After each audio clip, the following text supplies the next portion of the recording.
Welcome to the Cosmic Business Breakthrough Podcast. I'm your host, Sophia Pallas, and this podcast is for soulful entrepreneurs who want to harness the cosmic power of astrology to elevate their message, unlock flow, and attract their best clients ever. Join me every week and get excited to discover how you can use the energy of the cosmos to get the business breakthrough you've been waiting for.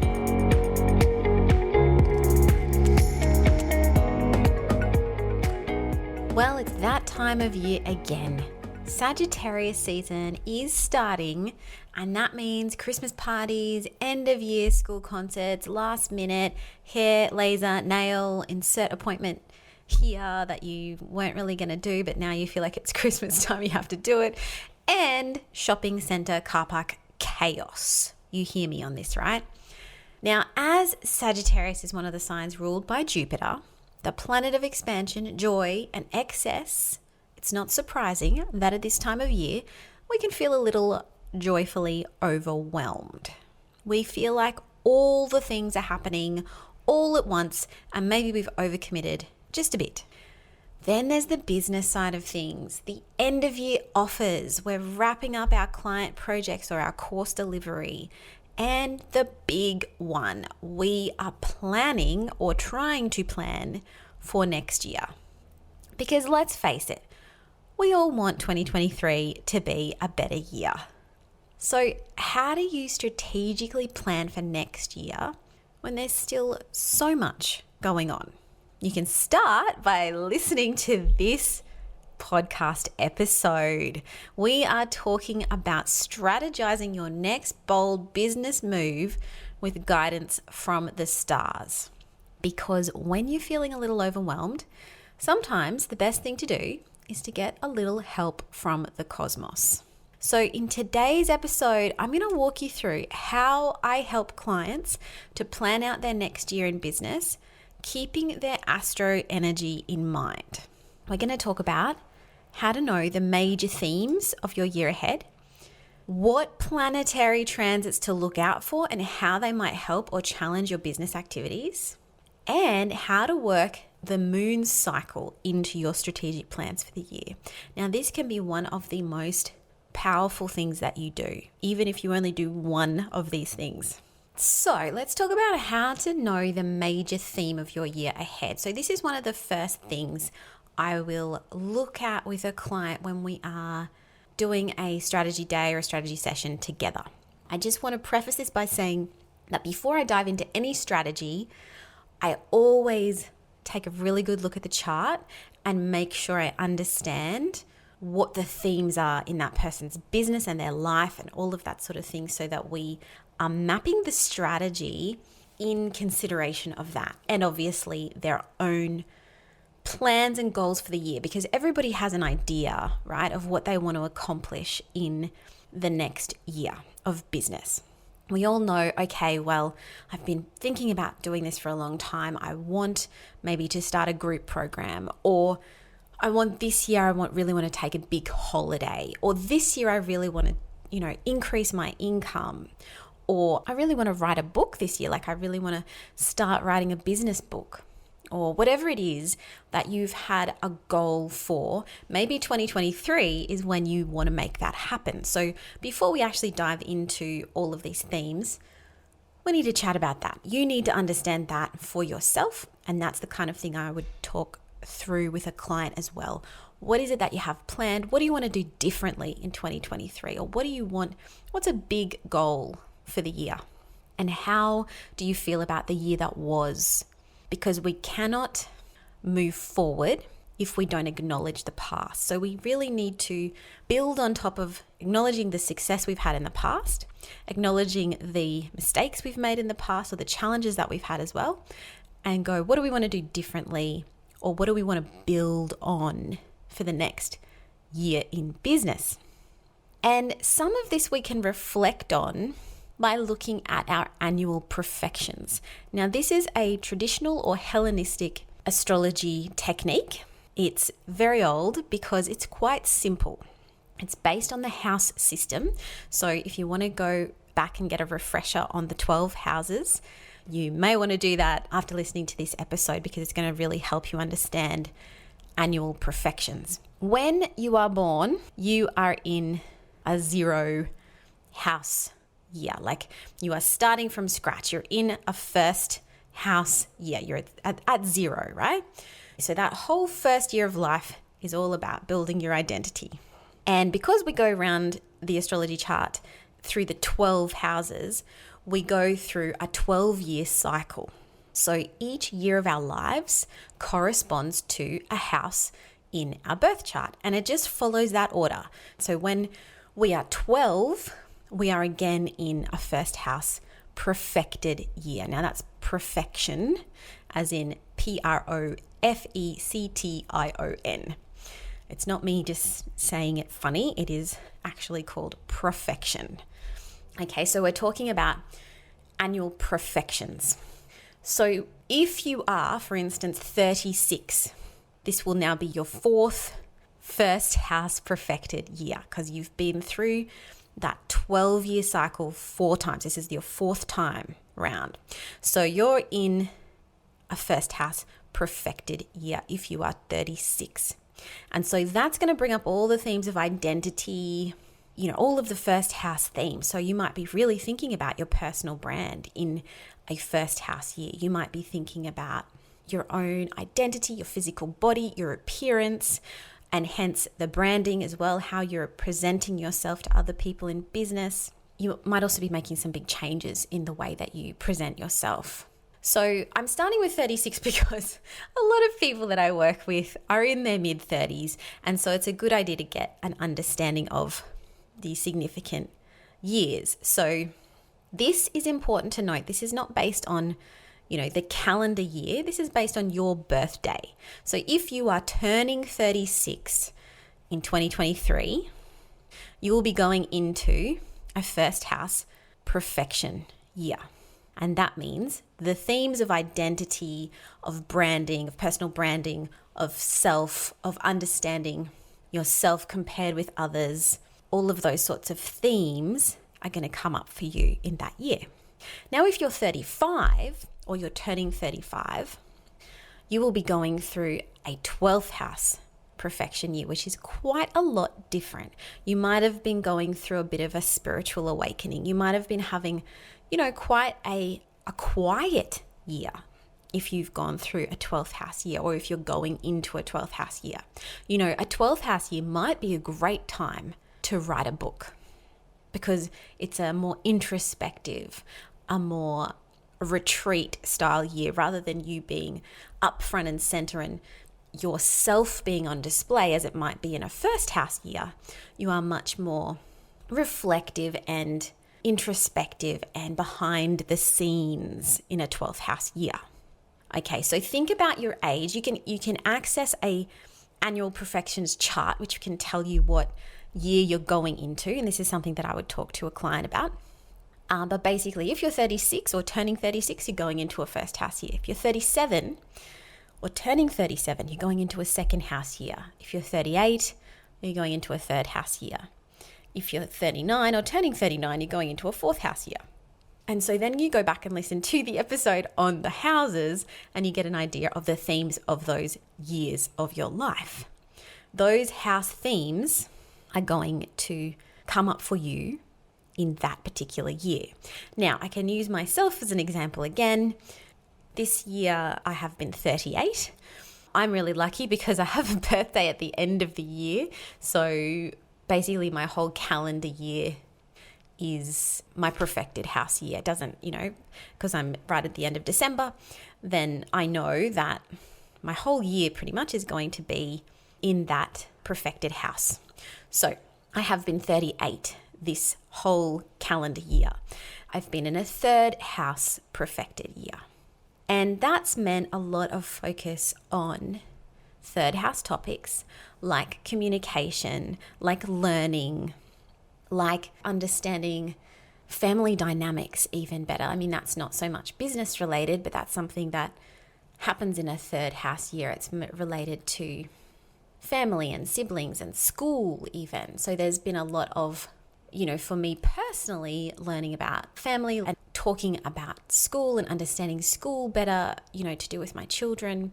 It is a year for me that is ruled by the moon, because in my chart, the third house is on the sign of Cancer, which is ruled by the moon. So it's been a very variable year because the moon is our fastest moving planet or luminary. It's changing constantly. So there's a lot of change and movement and potentially short distance travel or driving around, that kind of thing. There's a bit of change there. There's also a focus on home and family with that connection to the moon as well. So there's been a lot going on. It's not a huge work year. In terms of the themes of it are not hugely work related. There's a lot of communication happening, certainly, and communication is a big part of my work. It's more about emotional communication for me because Cancer is that emotionally sensitive sign. So there's been a lot of kind of that going on for me in my life and in my business, that more connection with my emotions and communication. So that's a really cool theme to know. Now, how does this help me strategically plan for the year? Well, if I know that my year is being ruled by the moon and that is a third house year, I can go, okay, this is a great year for me to think about what I want to learn. So I have done a lot of study in astrology this year. I've taken a lot of courses. I've read a lot of books, all third house themes. I have focused on course development. I have been thinking about course development. I have been thinking about masterclasses I can run, that kind of thing, those kind of bite-sized communication pieces that I can either deliver or attend. That's been my focus for this year. And in a big way, this podcast has been a big focus of a third house perfection year because this is communication, right? This is me talking to you. This is me getting my ideas out there, which is a very third house theme. So that's been the focus of this year. Now, if for instance you are having a perfected 10th house year, so you might be, if you are 33 or 45, you will be going through a 10th house perfection year in 2023. And that is a very important time in your business for your public reputation, because if you listen to the 12 houses episode, you will know that the 10th house is all about your public reputation, how people see you in that business sense. That is a particularly strong year if you're building your public persona in any way. Maybe it's a year to really strategically think about how you can get in front of more people, how you can be featured on podcasts, how you can maybe get yourself more PR.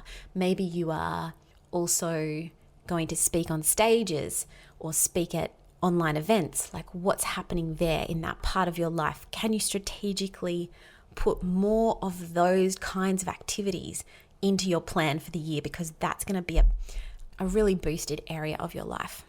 So those are just a couple of examples of annual perfections. And as I said, listen to the 12 houses episode to understand more. And I'll put a link in the show notes as well for an annual perfections diagram. And it will just show you your age and what year you're in, because it's all based on your age. But it's all in multiples of 12, right? Because there's 12 houses. So you think about your first year of life, you're in a first house year. When you're 12, you're again in a first house year. When you're 24, you're again in a first house year. 36 again, 48 again in a first house year. And then again at 60. So you see that pattern there. So you can kind of calculate the houses based on your age quite easily. It's a simple but very effective and powerful technique, and it will give you the major themes of your year. Okay, first things first, we've looked at perfections. You can reflect on the year that you've had and what year you were experiencing in 2022 and what you might be experiencing in 2023. And you can even project even further than that. But obviously, I recommend that you really keep your strategic planning to the next year to 18 months maximum, because so many things can change and it is very difficult, especially when we're working with astrology, but even in business in general. We don't know what's going to happen in the world. and how we're going to be affected by world events. So keeping it to things that you can control, your plan to things that you can control, to things that you can, reasonably foresee. And I think that a year to 18 months is really the maximum that we can kind of really plan ahead. For sure, you can have a 5-year business plan or a 10-year strategic plan, but I think if you really want to get into the nitty-gritty, you look at the year, and particularly what I recommend is that you really break the year down into quarters in order to have, the most focused plan for the year. You really think about, okay, what do I want to achieve in quarter 1, quarter 2, quarter 3, quarter 4, etc. Because that will help you to block those times and to really check that you're on track with your goals for the quarter. Because if we're thinking a whole year out, then we can put things off, or we can, definitely delay things that we should be doing in quarter 1 until quarter 4.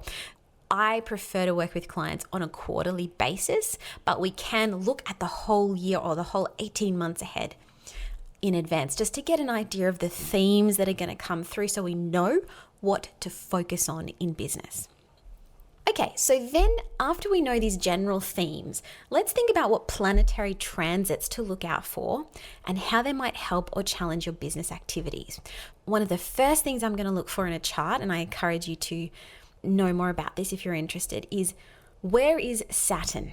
What is Saturn affecting in my chart? Because Saturn, as you may know by now, is our planet of boundaries. It's our planet of regulations, our planet of restriction. And it's our teacher planet. So there can be, some significant lessons that we need to learn from Saturn, or Saturn can be helping us to restructure big parts of our lives. And as someone who's just been experiencing a Saturn transit through the 10th house of career and public reputation, there is a big shift in business and the way that my business works, and in the things that I have strategically done in 2022 in my business, because I understand that Saturn transit. So look to where Saturn is hanging out in your chart. Where is it going to be in 2023? Is it going to be in an important house? Is it going to be in a really active house? Is it going to be in your first, your fourth, your seventh, or your 10th house particularly? And in 2023, if you are a Pisces rising, a Gemini rising, a Virgo rising, or a Sagittarius rising, Saturn is going to be either hanging out in your first, fourth, seventh, or 10th house. So, or it's going to be squaring an important part of your chart, because Saturn is moving into Pisces in 2023. So if you're a Pisces rising, you're going to be feeling Saturn in your first house of identity. So there is going to be a restructure to your identity, potentially a restructure to your brand. That's something to really know and consider. It doesn't mean you need to stop doing a business activity. It could mean that. It could mean that you want to refine your business activities, that you want to streamline things. Saturn is great at helping us to streamline, and so is Mars, helping us to cut away and really get back to the things that are bigger picture, the things that are here for the long haul, like helping us remove the distraction from our business. So that's what Saturn could be helping you to do, particularly if it's in one of your key career houses, like the 10th house, or maybe it's in your money house, your second house, or your 8th house. It's going to be really helping you to streamline your finances in some way, or restructure your finances in some way. So you're going to want to know what Saturn is doing.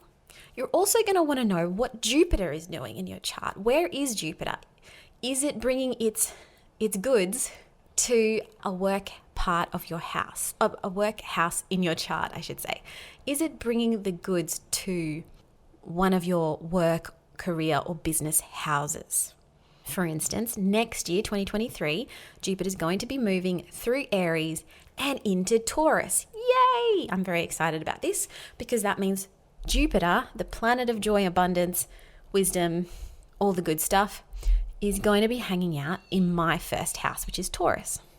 Now, if you're a Taurus rising, this is something to really look forward to and something to consider for your business, because it's going to bring some good stuff potentially to your personal brand, and it's going to help shine a bit of light and potentially bring a little abundance to, your identity sector. That's a great thing to know about. That's a great thing to work with. Maybe when Jupiter comes along to a particular part of your chart, that is a great indication to launch something. For instance, if Jupiter is going to be hanging out in your second house of money, you may want to consider what you are doing to scale financially in 2023. What are some ways you can really use that opportunity that Jupiter presents? And I'm just talking about planets transiting houses. I'm not going into the details of where planets might be aspecting different houses in your chart, because that is also a different planets in your chart. For instance, if you have Jupiter connecting with Venus, then that could be a brilliant time to launch something, because that is a really great money signature. Jupiter and Venus connecting, the two benefics, Venus representing money, Jupiter representing abundance or expansion. Those two connecting together. When is that happening in your year? How can you plan an event in your business around that time so you can make the most of that energy? That would be a great transit to understand, a great aspect to understand for 2023, so that you can go, okay, that's going to be a great time to launch something. Or maybe, Jupiter is moving through, as I said, a great part of your chart, or even when Venus is moving through a great part of your chart, although Venus is moving all the time. So we really look to those outer planets to get more of an idea of the themes and more of an idea of the bigger picture timing for the year. But when we're looking at the nitty gritty, if we're looking at the 3-month plan, that's when we're going to look at those more personal planets. So that's when we're going to look at Mercury, Venus, Mars, and of course the moon and the sun, to give us the insight into what's happening then and when those particular good times to launch or to retreat are. Now, part of that is going to be looking at retrograde action. So when is Mercury going retrograde? That's something that we would look at in a strategic planning session. When's Mercury going retrograde? How affected are you by Mercury retrograde? How important is Mercury in your chart? Because for some people, Mercury is their chart ruler. If you are a Virgo rising or a Gemini rising, Mercury is your chart ruler. So when Mercury retrogrades, you're probably going to want to avoid doing a major launch, because that is probably going to mean that your energy is a little bit off in that time, because it is the ruler of your chart, the ruler of your body. So those are things to consider. If Mars is retrograde, we know now, if you've listened to my last episode on Mars retrograde, you know now that Mars will be retrograde only until January. So we're pretty clear for the rest of 2023. After mid-January, Mars will be moving forward, which is a great thing for business. Mars moving forward is awesome. So we don't have to worry too much about that. We just have to consider where Mars will be throughout the year and how that Mars will interact in your chart specifically. Venus is another one to look at. Obviously, we want to know when Venus is going retrograde, if Venus is going retrograde in 2023. We want to know when. We want to know if Venus is an important planet in your chart. When Venus went retrograde for me, well, for everybody, in December and January of 2021-22, I know that was quite a significant time for me, because Venus is the ruler of my chart. It was a much sort of more subdued time. When Venus is retrograde, there's just not as much pleasure around, because Venus is our planet of pleasure and money as well. So that's something to consider. With all of this said, we want to know particularly when you're going to have help or assistance in your work houses, particularly, as I've mentioned, the 10th house, because that's your public persona, but also the first house, the second house of money, potentially the 6th house of work and daily habits, and even the 7th house of clients, the 8th house of collaborations, other people's money, that kind of thing. We really want to understand, when are you going to have a bit of assistance in these houses? When is, for instance, Venus coming around, as I said? When is Mars coming around? When is the sun coming around? What season is best for you to be on display? You know, what season of the year or the month of the year corresponds with your 10th house? So when is the sun going to be in your 10th house? That's something to understand. For me, the sun is in my 10th house in Aquarius season. So in the end of January, start of February. So that can be a really good time for me to get more visible, to get out there, to potentially launch something, because that is the time when my 10th house is activated by the sun. So that's something for you to consider in your strategic plan for the year. Now, one of the most important things, in my opinion, in planning your year or your quarter is, what is the moon doing? Now, the moon has a lot of influence over us. We know that working with the moon is really important in a lot of ways in terms of gardening or farming. We know that it's important in terms of fishing and our tides and even surfing and all that sort of thing. Like, we know the moon has a great effect on us because it pulls the water of the earth. It pulls the water in our body as well. It has a big impact on us. So really important to consider the moon's cycle, the moon's phases, and to align with the right moon phase for us as well. But also we want to know where the moon is. So what zodiac sign is the moon in?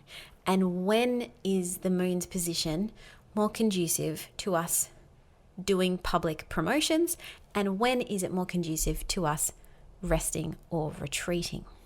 So I would always advise, again, clients who are launching, I'm talking about thinking about strategic launching, promotions, that kind of thing, sales periods in the year, throughout the year or the quarter. What moons will align with your key work houses? So this is where, in order to plan your year, you will need access to some sort of a moon calendar. I have a download available, which will be linked to in the show notes, to give you all of the moon dates and zodiac signs for the year. So you can have a look at that and think about that if you're mapping out your year or your calendar in some way. You can pop those in. That's one of the first things that I will do when I'm planning the year, is put the moon dates in, just to give me that rhythm, that understanding of the rhythm of the year and how that is going to affect me and my chart. So I will know, okay, when the moon is in my 12th house, that is not a time to launch. Okay, so for me, my 12th house is Aries. When the moon's in my 12th house, I'm not launching. So if there is a full moon in Aries, that is not a time for me to do a big promotion or a sales period. And that would be what I would recommend to my clients. We don't launch around moons that are in your 12th house, because the 12th house is the house of hidden things. It is the house of surrender. It is the house of retreat. It is not the time for getting out there. You're much better off launching something in a time where the moon is in one of your public houses, the 9th, 10th, 11th house, or even in a money house. It depends also what you are launching. So if you're launching something creative, if you're launching a music program or an art program or something for kids, a playful type program, it might be a great idea to launch that when the moon is in your 5th house of creativity and play and children. If you're launching a program that is around health and well-being and daily habits, it might be a great time to launch when the moon is in your 6th house, because those topics align. So considering what you're launching, there is a case to be made for launching something like a meditation retreat when you're having a 12th house moon. I would like you to have a think about and an understanding of where the moons will fall in your chart and how to work with them strategically throughout the year. And also understanding of, is the moon new? Is the moon full? When am I attracting things to me, as in the new moon, or planting seeds of intention at the new moon? And when am I selling? When am I completing? When am I closing? When am I releasing? That is when the moon is full or in its disseminating phase. So considering all of this, putting all of this together, is not super easy to do. I love this stuff. I love pulling all of these parts together for a client. seeing the bigger picture, pulling out the nitty-gritty, that is something that is a gift of mine. And what I would say to you is, if you love this stuff, go for it. I hope this episode has been helpful and that you can get some action steps from it. But strategic planning is often something that can benefit from a little expert help. As I said, I happen to be excellent at planning. So if you're excited about having a better, more productive and more powerful plan in 2023, I would really encourage you to book in a full strategy day with me or a longer breakthrough session. I am going to be offering double length breakthrough sessions so that we can talk about strategic timing. It's not as comprehensive as a whole strategy day, but it will give us more time to talk about timing and potentially annual perfections and that kind of thing for you.